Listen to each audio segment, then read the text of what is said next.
And hello and welcome dear viewers again, and this was our report about talent, and the talent was about drawing. Inshallah we have another report and the news and the segment of the movies, and still we have our guest of the theme. But now let's go on with our first segment, which is all about reading, and how Nihat so interested about it, and I'm too interested because I used to read but I didn't stop, and now I want to find the solution, and inshallah I hope I get out of this episode and going to read my novels again. So hello Mr. Can you introduce yourself to the audience? Hello, my name is Ziyad Al-Abidi. I'm an English language instructor, and I'm happy to be here with you guys. It's our honor. It honestly is. Now, starting off with reading, I very proudly say that I'm an early 90s child, because in my time, reading was the best pastime that we could do. Having a book for one of the Eids, or when you pass school, and having a beautiful collection of books used to be a matter of pride back then. And now it's somewhat a curse. So, in your opinion, Mr. Ziyad, what do you think reading is, personally, to you? As we all know, the first Quranic verse or word in Quran, which was conveyed to our Prophet Muhammad, peace be upon him, was read, Iqra. So it's in our religion. It's since reading is basic to learning, and learning is basic to survival. So we have to learn. Simple as that. If you read, you survive. It's basic things. What's the problem here in Saudi Arabia?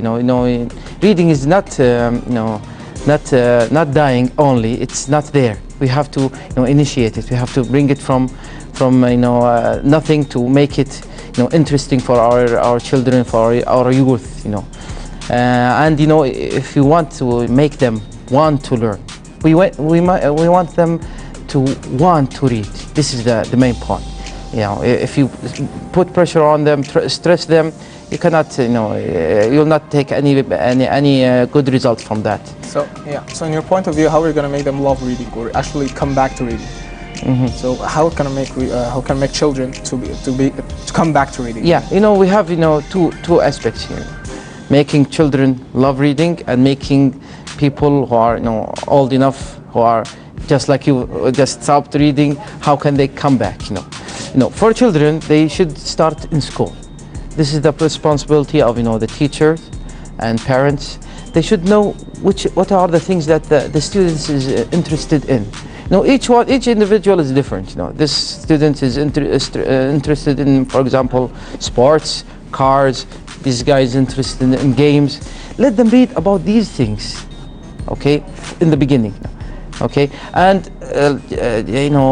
the same thing and the same idea for adults.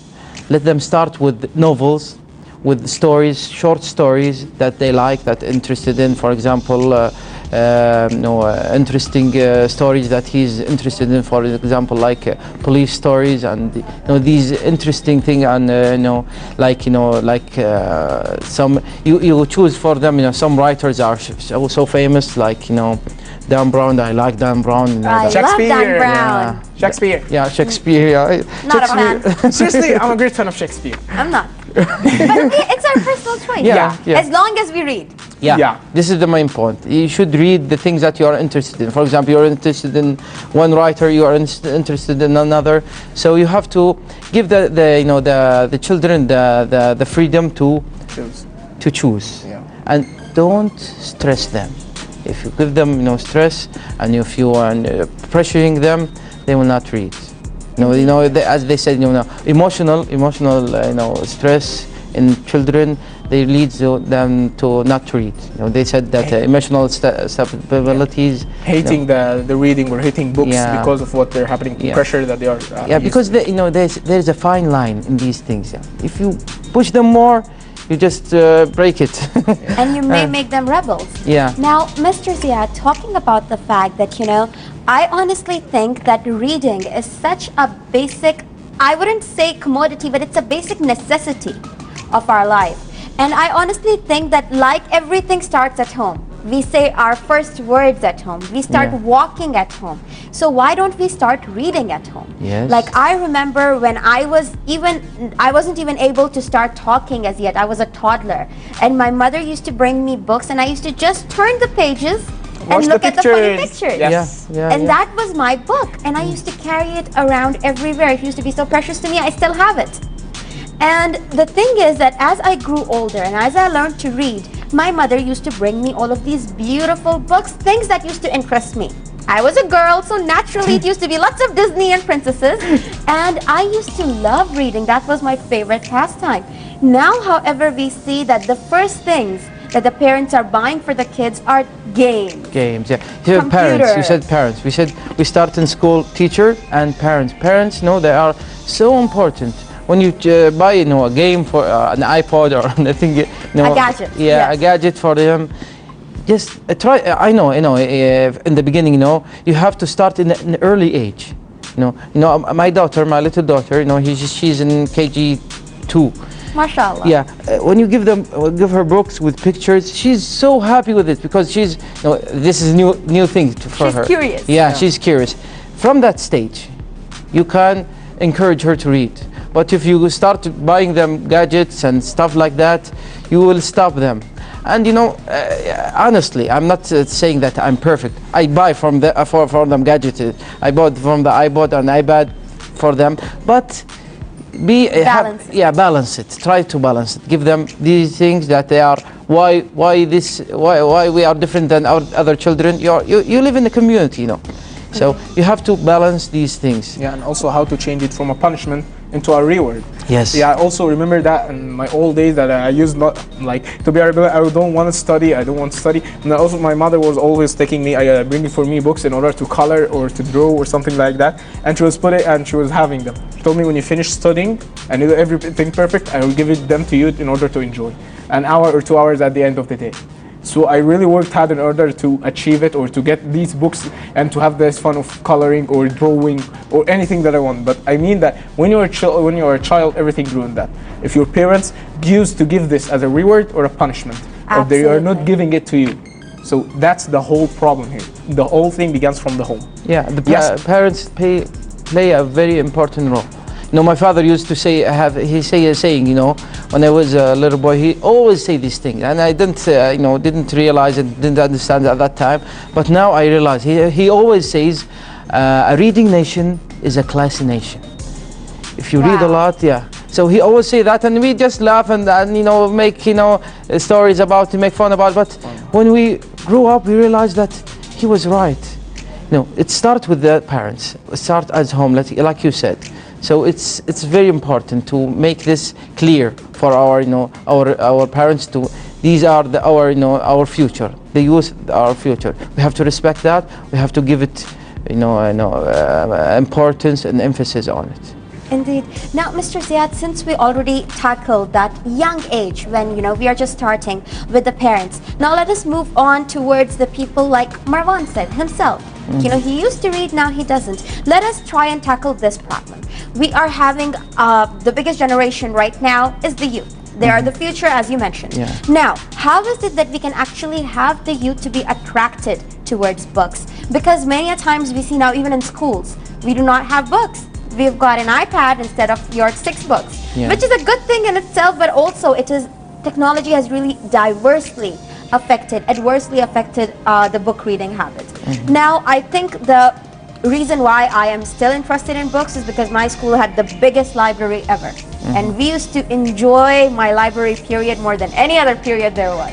And I was the queen of the library, and I used to be very proud of it. I'm sorry to interrupt you, but I just want to defend something. Technology is not actually the thing that works or doesn't make people to read. The one who really wants to read will go over it even in technology. You said the tablets, okay, that's amazing. We have tablets, maybe it can distract us. But if we really want to read or we really love books, we'll go for it. We'll search in the tablets in order to bring books. Here or there, you are right. You're absolutely right, because in my smartphone I have at least 50 books.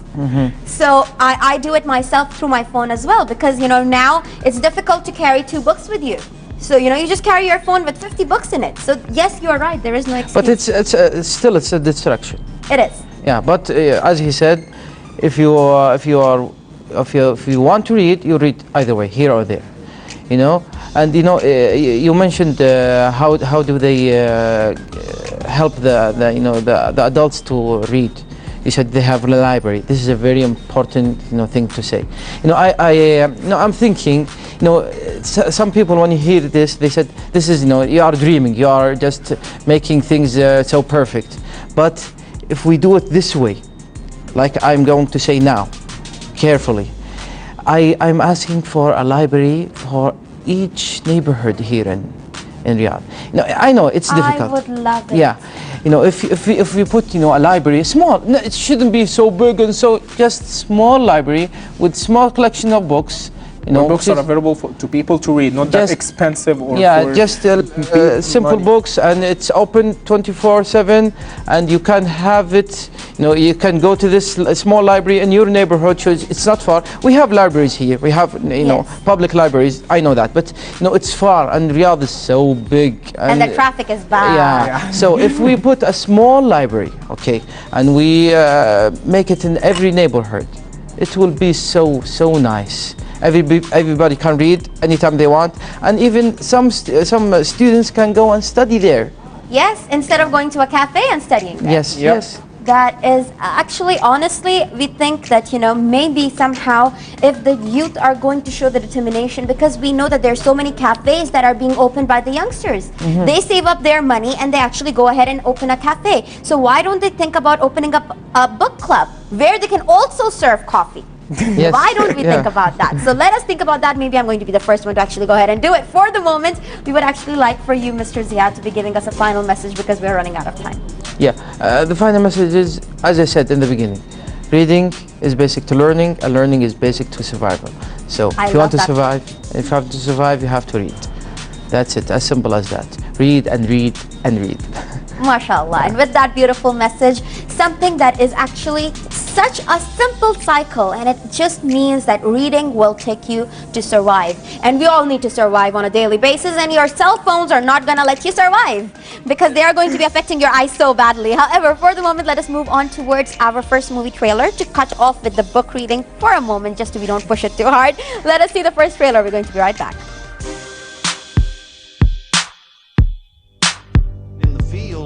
You are emotionally unpredictable.